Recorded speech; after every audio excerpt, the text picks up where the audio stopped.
الحمد لله رب العالمين والصلاة والسلام على سيد الأمين.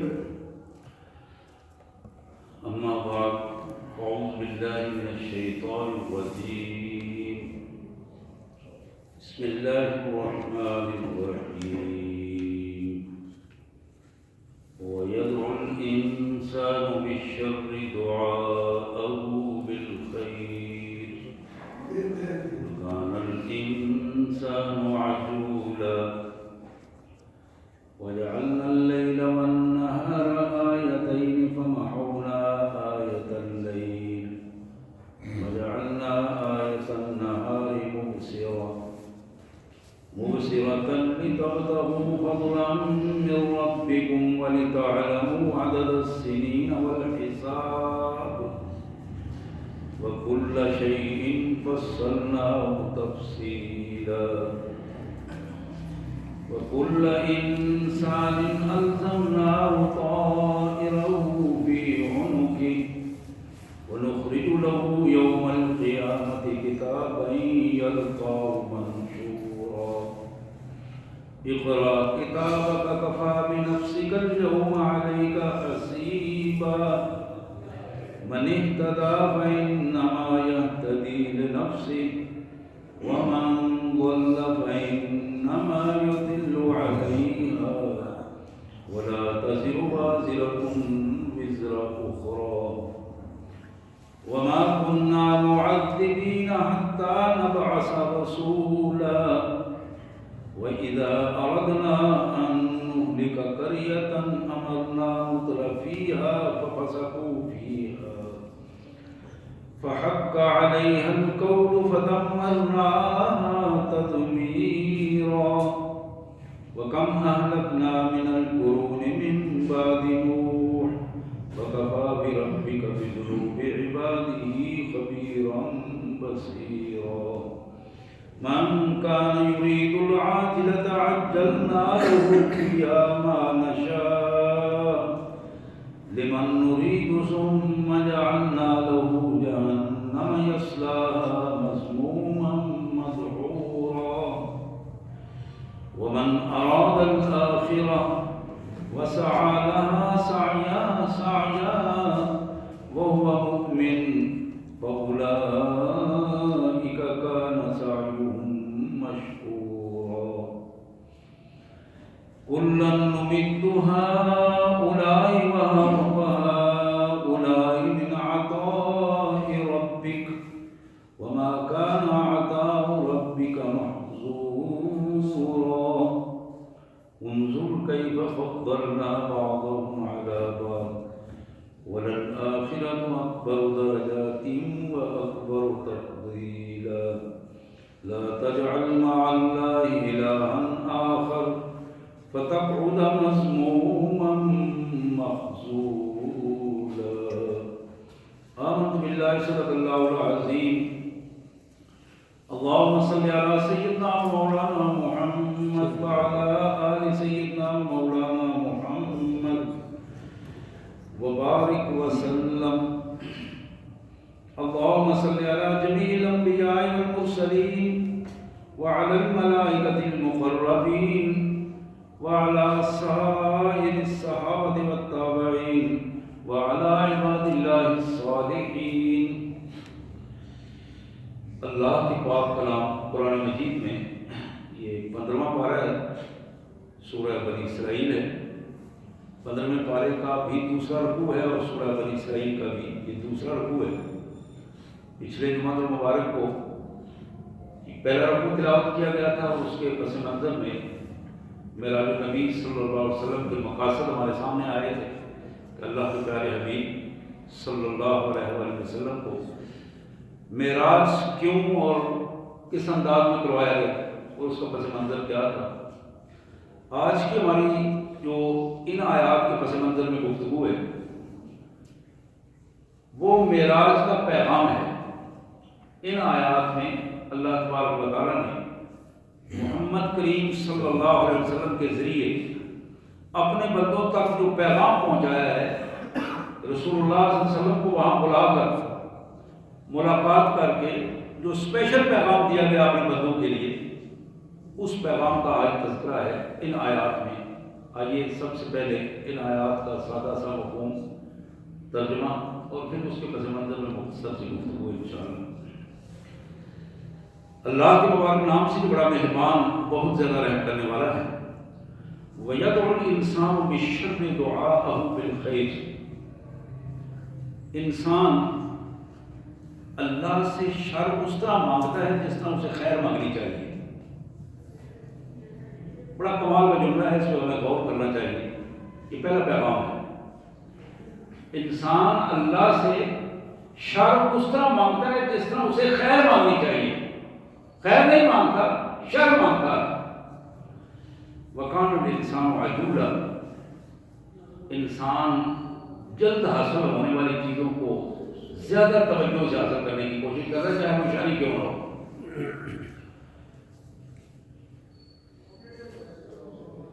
وَجَعَلْنَا اللَّيْلَ وَالنَّهَارَ آیَتَيْنِ، ہم نے رات اور دن کو اپنی خاص نشانیاں بنایا تمہارے لیے۔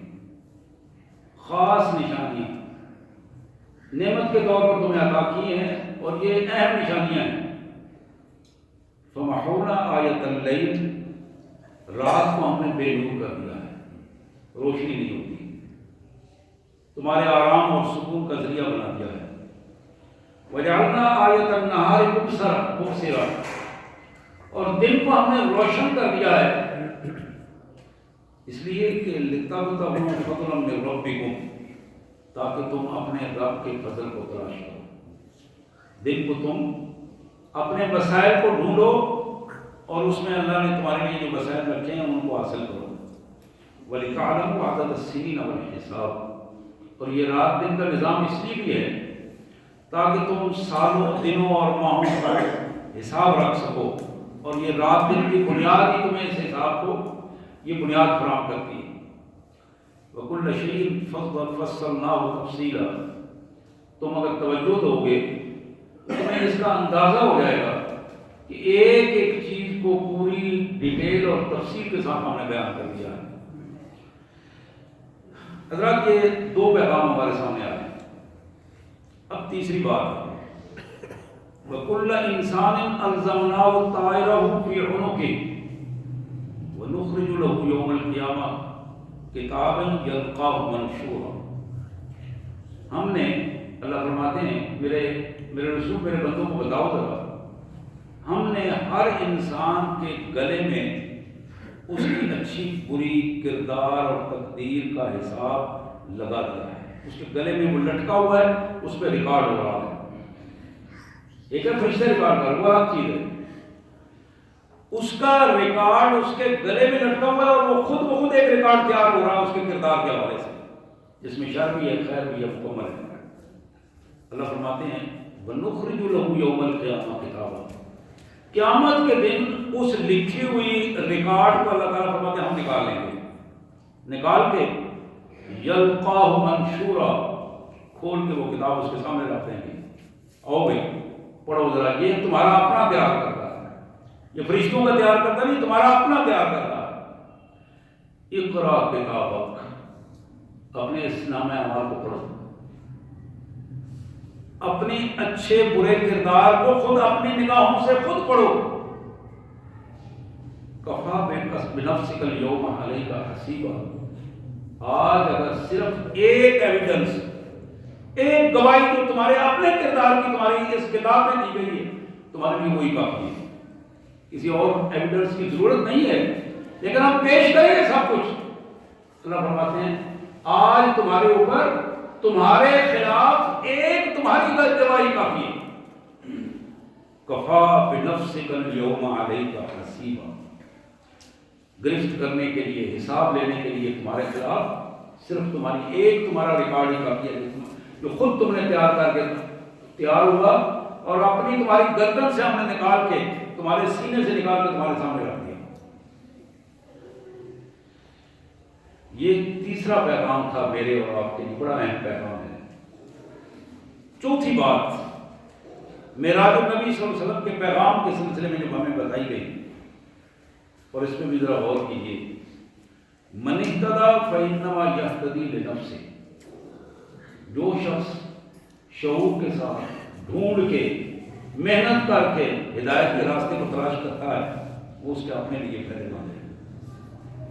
ایک ہے کہ اسی کی کیفیت، مل گیا تو لے لیا، نہ ملا تو نہ سی۔ شعور ہے بندے کی پریشانی ہے کہ مجھے سیدھا راستہ ملے، ڈھونڈ رہا ہے کہ آخرت کی منزل کو پانے کے لیے میں سیدھا راستہ حاصل کرنا چاہتا ہوں، کامیابی حاصل کرنا چاہتا ہوں، فکر ہے اس کو، راتوں کی نیند اڑی ہوئی ہے۔ اللہ فرماتے ہیں من اہتدی فانما یہتدی لنفسہ، جو ہدایت کو ڈھونڈ ڈھونڈ کر تلاش کر کے حاصل کرتا ہے اس کے اپنے لیے وہ سیدھا راستہ اس کو منزل پر پہنچائے گا۔ ومن ضل، اور جو ڈی ٹریک ہو گیا، راستے سے گمراہ ہو گیا، بے پرواہ ہو کر زندگی گزاری، احساس ہی نہیں کیا، شعور ہی نہیں، اس طرف توجہ ہی نہیں دی، فانما یضل علیہا، یہ اس کا راستے سے ہٹ جانا، اس کا گمراہ ہو جانا، یہ اس کے اوپر خود بوجھ بن جائے گا، مصیبت بن جائے گی، اس کے لیے وبال ہوگا۔ اور یہ سن لو کہ جو مصیبت اس نے خود اپنے اوپر لایا ہے وہ ولا تزر وازرۃ وزر اخری، کوئی دوسرے کی مصیبت اٹھانے کے لیے اس نے تیار نہیں ہوگا۔ جو وبال اس نے اپنے اوپر خود لایا ہے وہ کوئی دوسرا کندھا نہیں دے گا اس کو اٹھانے کے لیے، اس کو اپنے کندھے پر ہی وہ وبال اٹھانا پڑے گا، اپنے جرائم کی سزا خود بھگتنی پڑے گی، کسی دوسرے کے کا بلایا ہوا وہاں سنا نہیں جائے گا۔ وما كنا معذبین حتی نبعث رسولا، اور ہم کسی کو، کسی بھی فرد یا آبادی کو اس وقت تک عذاب نہیں دیتے، گرفت نہیں کرتے یہاں تک کہ ہم اس کے پاس اپنا ایک نمائندہ بھیج کر اسے خبردار نہیں کرتے تھے۔ ہمارا رسول جا کے اس کو بتا نہیں دیتا، وہ نمائندہ خبردار کرتا ہے اور پھر وہ اگر عمل نہیں کرتے تو پھر ہم ان کو سزا دیتے ہیں۔ اور وہ کیا ہے؟ وَإِذَا أَرَدْنَا أَن نُهْلِكَ قَرْيَةً، جب کوئی بستی ڈی ٹریک ہوتی ہے، اصل راستہ ہدایت کا راستہ چھوڑ دیتے ہیں، گمراہی کی طرف چل پڑتے ہیں، تو ہم اس کے بارے میں فیصلہ کرتے ہیں۔ اور فیصلہ کیا ہوتا ہے؟ ان نہلک قریہ، اس آبادی کو ہم ہلاک کرتے ہیں، یہ فیصلہ ہے۔ جب وہ فیصلہ ہو جاتا ہے، امرنا مترفیہا ففسقوا فیہا فحق علیہا القول، پہلا کام یہ ہوتا ہے کہ اس آبادی کے کھاتے پیتے لوگ، وسائل والے لوگ، جاگیردار، صنعتکار، بیوروکریٹ، آبادی کے وسائل والے لوگ، بااختیار لوگ کیا کرتے ہیں؟ امرنا مترفیہا، ہم پھر ان کی باغیں کھلی چھوڑ دیتے ہیں، کوئی رکاوٹ نہیں ہوتی، ہم ان کو کھلا چھوڑ کے حکم دیتے ہیں جاؤ جو دل کرتا ہے کرو۔ اور پھر وہ کیا کرتے ہیں؟ فَفَسَقُوا فِيهَا، اس آبادی میں نافرمانیوں کی تعداد بڑھ جاتی ہے، نافرمان بڑھتے چلے جاتے ہیں، لوگ ایک دوسرے کی طرف کہتے ہیں ماشاءاللہ یہ بڑا زبردست کام ہو رہا ہے، بڑا فلاں بڑا عیاشی کر رہا ہے، بڑی موج میں ہے، بڑا خوبصورت ہے، بڑے اچھے حالات ہیں، اور وہ بھی اس سے بھی جب بات کرتے ہیں ماشاءاللہ ماشاءاللہ بہت کچھ مختلف وسائل سے بہت کچھ آ رہا ہے، جو چاہتا ہوں وہ کرتا ہوں، کسی کی کیا ضرورت ہے میرے سامنے گردن بھی اٹھا سکے۔ فَفَسَقُوا فِيهَا، اس آبادی میں وہ اللہ کی نافرمانیوں کو کھلے باتوں کرتے ہیں، اور پھر کیا ہوتا ہے؟ فَحَقَّ عَلَيْهَا الْقَوْلُ، اب ہمارا وہ فیصلہ ان پر نافذ ہو جاتا ہے، اور جب ہمارا فیصلہ نافذ ہوتا ہے فَدَمَّرْنَاهَا تَدْمِيرًا، تو پھر ہم اس آبادی کی اینٹ سے اینٹ بجا کے رکھ دیتے ہیں، اسے ذلت و رسوائی کا نمونہ بنا دیتے ہیں، پھر وہ تاریخ کا ایک گمنام حصہ بن جاتا ہے۔ فَدَمَّرْنَاهَا تَدْمِيرًا۔ حضرات یہ چوتھی بات تھی جو معراج کے حوالے سے تاریخ انسانیت کائنات کے مالک نے ہمارے سامنے رکھی کہ تم اس تاریخ کا حصہ نہ بننا، میرے رسول اپنی امت کو بتاؤ کہ تم اس کا حصہ نہ بننا، اپنے آپ کو تم بچا کے رکھنا۔ وَكَمْ أَهْلَكْنَا مِنَ الْقُرُونِ مِنْ بَعْدِ نُوحٍ وَكَفَىٰ بِرَبِّكَ بِذُنُوبِ عِبَادِهِ خَبِيرًا بَصِيرًا۔ میرے رسول ان کو یہ بھی بتاؤ کہ ذرا تاریخ انسانیت پڑھ لو، مطالعہ کرو، نوح علیہ السلام کے بعد عیسیٰ علیہ السلام تک ہم نے کتنی قومیں ایسی تھیں جنہوں نے ہماری نافرمانی پہ سر اٹھائے اور ہم نے ان کو کچل کے رکھ دیا. وہ کم حالت میں تباہی اور بربادی کی کیفیت ہوئی.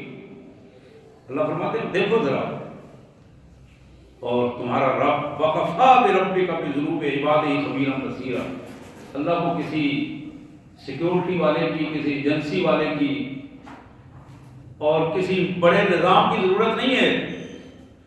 تمہارا رب اکیلا اپنے بندوں کے چیک کرنے کے لیے خبیرا بصیرا، بڑی باریک بینی سے ان کے اندر کی خبریں بھی رکھتا ہے اور وہ دیکھتا بھی ہے. ایک ایک چیز اس کے سامنے واضح ہے. حضرات یہ 4 پیغام ہمارے سامنے آئے معراج النبی صلی اللہ علیہ وسلم کے حوالے سے. 5ویں چیز اللہ فرماتے ہیں من کان یرید العاجلہ عجلنا له فیہا ما نشاء لمن نرید ثم جعلنا له جہنم یصلاها مذموما مدحورا. اس دنیا میں رہ کر میرے رسول اس امت کو بتاؤ کہ اس دنیا میں رہ کر جو بندہ دنیا کو جو اس کے سامنے ہے جلد حاصل ہو جانے والی ہے اس کو حاصل کرنا چاہتا ہے، اس کے لیے ایفرٹ کرتا ہے، سیکھتا ہے، محنت کرتا ہے، لگاتا ہے دنیا کو حاصل کرنے کے لیے، کوشش کرتا ہے، وسائل ڈھونڈتا ہے، ملک کے اندر دوڑتا بھاگتا ہے، باہر جاتا ہے. جب وہ وسائل ڈھونڈتا ہے، تلاش کرتا ہے، دنیا کے لیے اپنے آپ کو لگا دیتا ہے، تو پھر اللہ فرماتے ہیں لہو فیہا ما نشاء لمن نرید، جس کو ہم چاہتے ہیں اس کو پھر واپس دنیا دے دیتے ہیں. جس انداز میں محنت کرتا چلا جاتا ہے، جس انداز میں ہم سے دنیا مانگتا ہے ہم دیتے ہیں اس کو.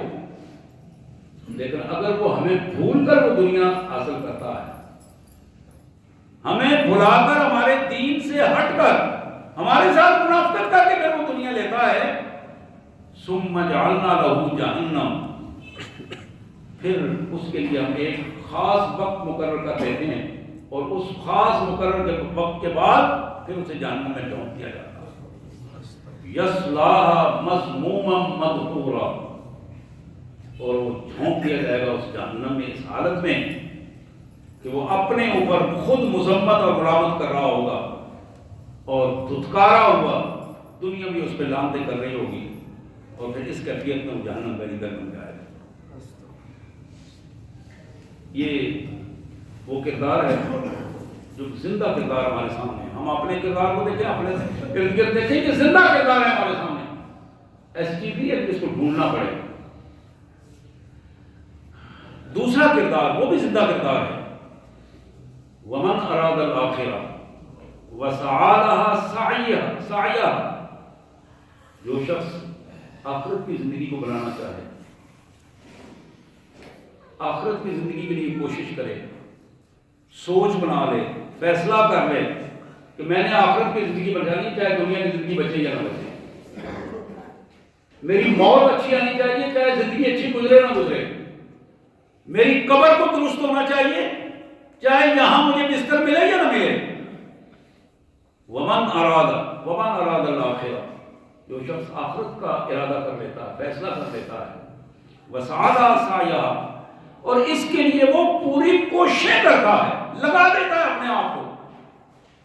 جس طرح دنیا حاصل کرنے کے لیے دنیا دار وقت بھی لگاتا ہے، پیسہ بھی لگاتا ہے، عزت بھی لگاتا ہے، پوری صلاحیتیں لگا کر دنیا حاصل کرتا ہے، یہاں کوئی شخص پوری صلاحیتیں لگا کر وقت بھی، پیسہ بھی، قوت بھی، طاقت بھی، صلاحیتیں بھی، علم بھی، تجربات بھی، ساری چیزوں کو اپنے اللہ کے سامنے رکھ کر اپنی آخرت کی زندگی کو بنانے کی کوشش کرتا ہے.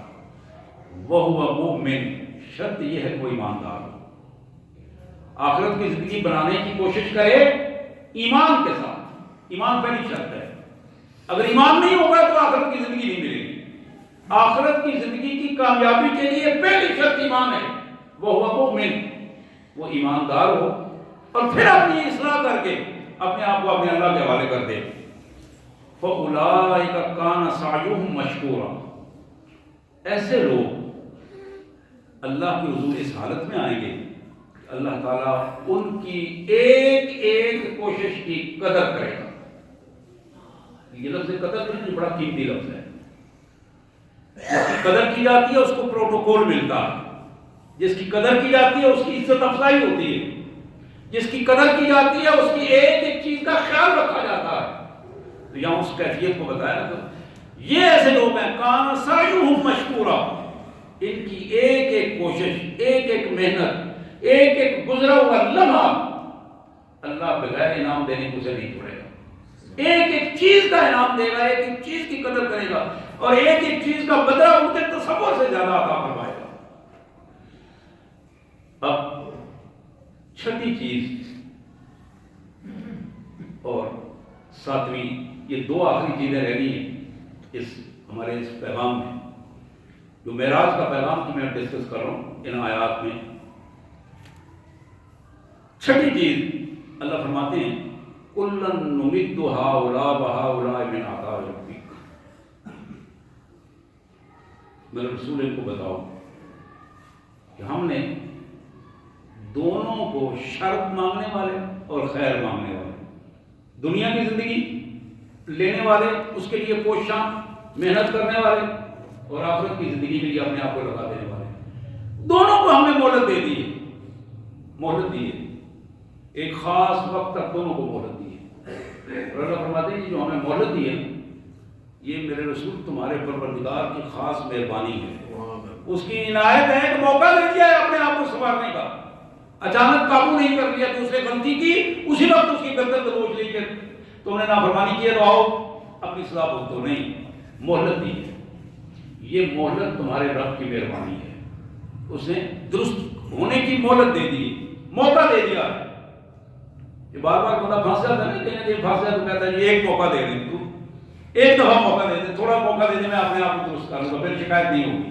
یہ تو انسانوں کے رویے نا، انسانی زندگی میں.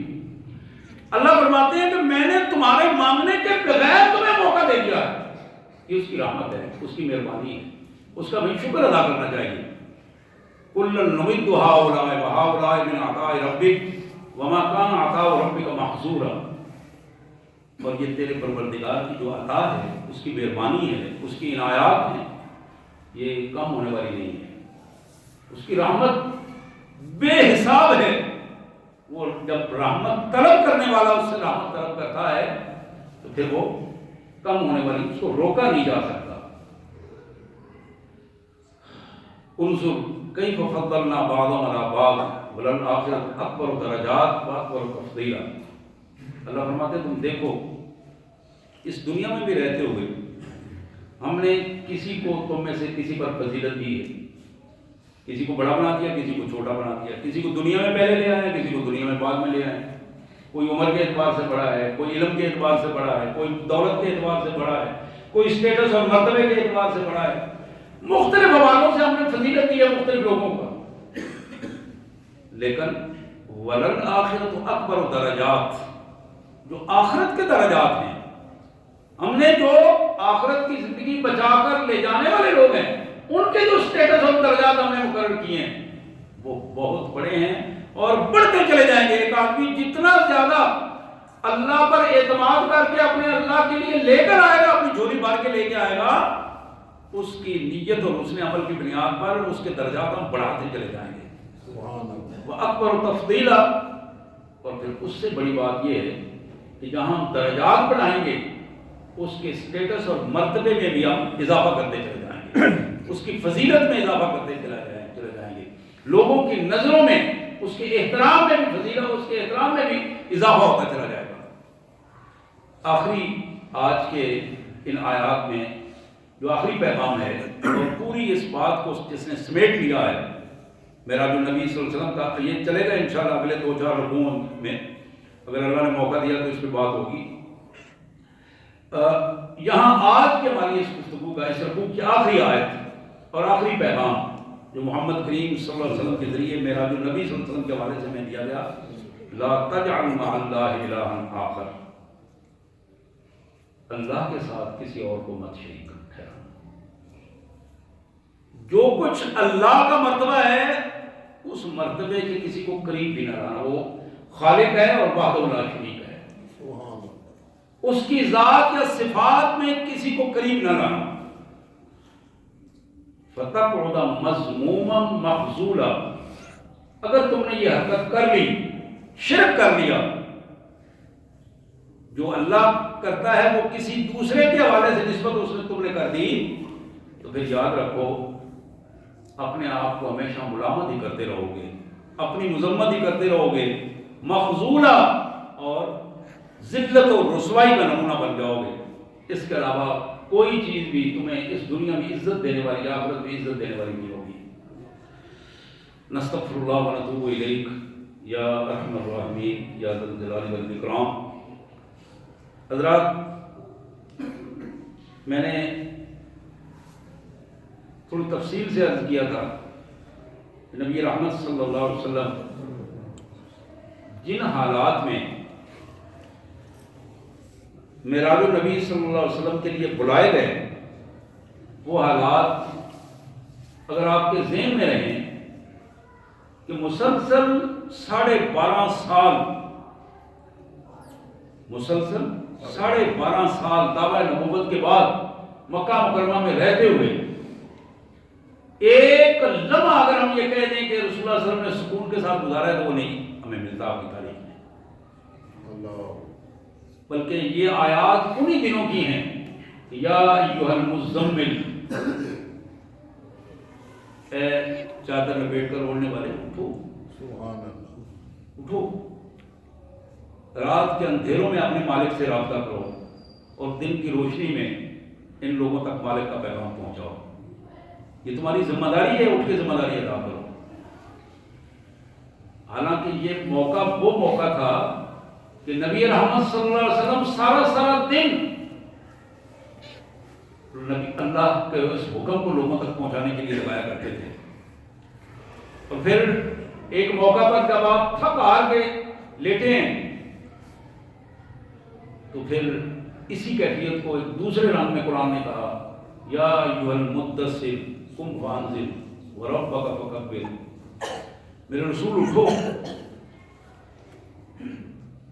تھکاوٹ اپنی جگہ پر، پریشانیاں اپنی جگہ پر، راستوں کی رکاوٹیں اپنی جگہ پر، لوگوں کی مخالفتیں اپنی جگہ پر، لیکن یہ ریسٹ کا ٹائم نہیں ہے. تمہارے پاس ریسٹ کا ٹائم نہیں ہے. تم دنیا کے امام ہو، تھوڑے سے وقت میں تمہیں دنیا کو بدلنا ہے. تھوڑے سے وقت میں، 12 ساڑھے 12 سال قوموں کی زندگیوں میں کوئی وقت نہیں ہوتا. تھوڑے سے وقت میں تمہیں دنیا میں تبدیلی لانی ہے، انقلاب لانا ہے. اٹھو. حضرات، یہ کیفیت جو محمد کریم صلی اللہ علیہ وسلم کی، اور پھر ان حالات میں کہ پہلے 3 سال نبوت کے دعویٰ کے بعد آپ نے باہم لوگوں تک اس طرح پیغام پہنچایا کہ ایک دوسرے کے ساتھ پیغام پہنچتا چلا گیا. یعنی اندر ہی اندر یہ دعوت پھیلی. حضرت ابوبکر صدیق نے حضرت عثمان تک پہنچائی، حضرت عثمان نے آگے پہنچائی، حضرت علی نے اپنے لوگوں تک پہنچائی، اور اسی طرح سیدہ خدیجہ نے خواتین تک پہنچائی. یعنی یہ دعوت اندر ہی اندر پہنچتی گئی. اور پھر دار ارقم تک کا مرحلہ جب بنا تو ٹوٹل حضرت عمر رضی اللہ تعالیٰ عنہ کی ایمان کے وقت تک 40 آدمی تھے. 40 آدمی. اور حالات یہ تھے کہ مسلمان ایک دفعہ ابو ذر غفاری رضی اللہ تعالیٰ عنہ رسول اللہ صلی اللہ علیہ وسلم سے ملاقات کر کے باہر جا رہے ہیں، اور انہوں نے جس کلمے کو پڑھا ہے اشہد ان لا الہ الا اللہ وحدہ لا شریک لہ، اب اس کی جو سٹیٹس اللہ نے انہیں دیا تھا، جو مرتبہ اس کلمے کو پڑھ کر انہیں ملا تھا، جسم کا ایک ایک رواں اٹھ کر کھڑا ہو گیا. اور جناب ابو ذر غفاری جا رہے ہیں گلیوں میں اور اونچی اونچی آواز میں پڑھ رہے ہیں اشہد ان لا الہ الا اللہ وحدہ لا شریک لہ، اشہد ان لا الہ الا اللہ وحدہ لا شریک لہ. تو مشرکین سنتے ہیں، کہتے ہیں یہ آواز کو ہم روکنے کی کوشش کر رہے ہیں، یہ کون ہے؟ آپ چونکہ بنو غفار قبیلے کے فرد باہر سے آئے تھے. تو انہوں نے عادت کے مطابق، جس طرح چدرا کی عادت ہوتی ہے، چودھری خود سامنے نہیں آتے، ہمیشہ نوجوانوں کو سامنے لاتے ہیں، لفنڈروں کو سامنے لاتے ہیں، وہ پالے ہوئے بدماش ہوتے ہیں ان کو سامنے لایا جاتا ہے۔ اور وہ مزاج ایک ہی ہے، آدم علیہ السلام سے لے کر آج تک شیطانی مزاج ایک ہی ہوتا ہے۔ اس مزاج کی کیفیت میں انہوں نے لفنڈروں کو آگے بھیجا اور انہوں نے جناب ابو ذر غفاری رضی اللہ تعالیٰ عنہ کو مارنا شروع کیا، لیکن آپ کی زبان سے ایک لمحے کے لیے رکی نہیں زبان، اشہد ان لا الہ الا اللہ وحدہ لا شریک لہ کے وہ کلمات بار بار اونچی اونچی آواز میں یہاں تک کہ ازمویا ہو گئے اور حرم کے قریب آ کر حرم کے اندر انہوں نے مارنا شروع کر دیا۔ تو بعد میں کسی نے بتایا ان کو، تمہیں پتہ ہے جس کو مار رہے ہوئے کون ہے؟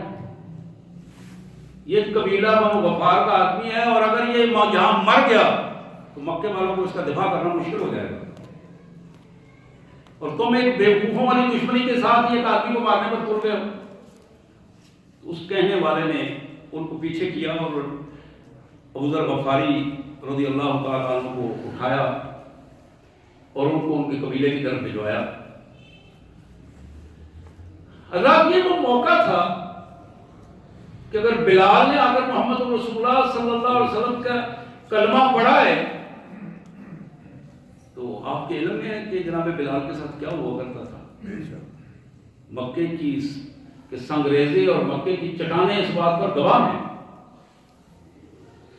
کہ جن تپتی ہوئی چٹانوں پر اور سنگریزوں پر جناب بلال کے جسم کو لٹایا جاتا اور پھر ایک تپتی ہوئی سر ان کے سینے پر رکھ دی جاتی، لیکن کبھی بھی بلال بن رباح رضی اللہ تعالی عنہ کی زبان مبارک سے احد احد کے الفاظ سننے کی آواز کبھی رکی نہیں۔ جو بھی قریب تھا اس کے کان میں مسلسل آواز آ رہی تھی، احد، اللہ احد، اللہ احد، وہ اللہ ایک ہے، میں اسے ایک اللہ کو مانتا ہوں، میں کسی کے ساتھ شریک نہیں۔ میں یہ آخری پیغام کی بات کر رہا ہوں کہ پورے اس رکوع میں جو ایک پیغام ہمیں ملتا ہے وہ ایک پیغام ہے، اور وہ معراج النبی صلی اللہ علیہ وسلم کا اصل پیغام وہ پیغام ہے جس کے حوالے سے میں بات کر رہا ہوں۔ اور اس پیغام کو لے کر نبی رحمت صلی اللہ علیہ وسلم گزرے ہیں ایک طرح سے، دیکھا، اپنے منظر دیکھا۔ سب سے بڑا چودھری جو وہاں مکہ مکرمہ میں اپنی بدماشی کو بدماشوں کے رنگ میں چلایا کرتا تھا، ابو جہل نامی، اس نے ظلم کی چکی گرم کی ہوئی ہے اور بیٹھا ہے سائڈ پر، اور بدماشوں کو اس امر میں لگایا ہوا ہے کہ جاؤ، ایک طرف باپ کو باندھ کے مارا جا رہا ہے، دوسری طرف اس کے بیٹے کو دوسری سائڈ پہ مارا جا رہا ہے، تیسری طرف اس بیٹے کی ماں کو مارا جا رہا ہے۔ جناب یاسر ہیں، ان کا بیٹا عمار ہے، اور عمار بن یاسر کی والدہ محترمہ سیدہ سمیہ سلام اللہ علیہا ہیں، جو اسلام کی پہلی شہیدہ قرار پائیں۔ اب یہ فیملی پوری کی پوری صرف اس وجہ سے مار کھا رہی ہے، انہوں نے لا الہ الا اللہ کہا۔ لوگوں محمد رسول اللہ کو تو وہ مانتے تھے، اس کو انہوں نے اقرار کیا، بار بار انہوں نے اقرار کیا کہ آپ تو صادق اور امین ہیں، آپ سچے ہیں۔ کبھی بھی آپ کو یہ نہیں کہا نعوذ باللہ کہ آپ جھوٹے ہیں، کبھی نہیں کہا کہ آپ بددیانت ہیں، کبھی کسی کی زبان سے یہ جملہ نہیں نکلا کہ آپ کے کردار یا اخلاق پر کسی نے انگلی اٹھائی ہو۔ جہاں تکلیف تھی ان کو، جس وجہ سے وہ سارا کچھ کر رہے تھے، وہ خود ساختہ بادشاہیاں تھی، وہ خود ساختہ ربوبیت کی کیفیت تھی کہ ان کو میں کراتا ہوں۔ یہ جو اس گاؤں میں رہتے ہیں، اس قصبے میں رہتے ہیں، شہر میں رہتے ہیں، آبادی میں رہتے ہیں، یہ تو میرے کمی ہیں، کھاتے میرے ہیں، میری زمینوں سے یہ اکٹھا کر کے لاتے دیتے، میں ان کو سب کچھ دیتا ہوں۔ انا ربکم الاعلی جو فرعون کے الفاظ تھے، بالکل یہی الفاظ، اسی انداز میں یہ الفاظ ادا ہوتے تھے۔ میرے قابل احترام بھائیوں، جو نزا کی بات تھی وہ آج بھی اسی طرح ہے۔ شیطان نے وہی بنیادیں بنائی ہوئی ہیں، اس کا رنگ بدل سکتا ہے لیکن بنیادیں وہی ہیں، اور وہ بنیادیں کیا ہیں کہ انسان اپنے آپ کو انسانیت سے نکال کر اللہ کا نعوذ باللہ شریک بنانا چاہتا ہے، اپنے آپ کو سٹیٹس پہ لانا چاہتا ہے کہ جو میں ہوں وہ، یعنی میں اس سے بڑھ کر اور کیا کہوں گا. آج کے ہمارے تاریخ میں، ہماری اپنی پاکستان کی ہم تاریخ جب لے لیں، 70-80 سالہ جو تاریخ ہے، جتنے لوگ بھی جس کرسی پر بیٹھنے کے لیے ان کو موقع ملا ہے، وہ وزارت عظمیٰ کی کرسی ہو، صدارت کی کرسی ہو، وہ کسی فورسز کا چیف ہو یا کسی سطح پہ، ذہن سے وہ خمار نہیں نکلتا، ذہن میں وہ اقتدار اور ایک جہالت کا کیڑا جو ہے وہ مسلسل پلتا رہتا ہے، جراثیم پلتا رہتا ہے.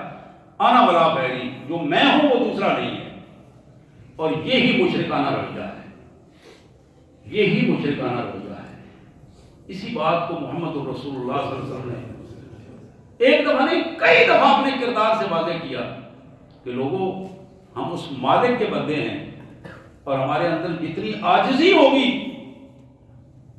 کعبۃ اللہ میں جب فتح مکہ ہوا ہے تو رسول اللہ صلی اللہ علیہ وسلم اپنی اونٹنی پہ بیٹھے ہوئے مکہ مکرمہ میں داخل ہو رہے ہیں، تو دور چوٹی پہ دو اس وقت کے بڑے، میں چودھری کہوں گا اس لیے کہ وہ اس قبیلے، اس علاقے کے انہی کی مانی جاتی تھی، وہی لوگ تھے. ابو جہل تو مر گیا تھا، ابو سفیان تھا اس وقت. اللہ نے بعد میں ان کو بھی اسلام کی ہدایت دی، اسلام قبول کیا، لیکن اس وقت تک ابھی وہ سوچ بچار میں تھے.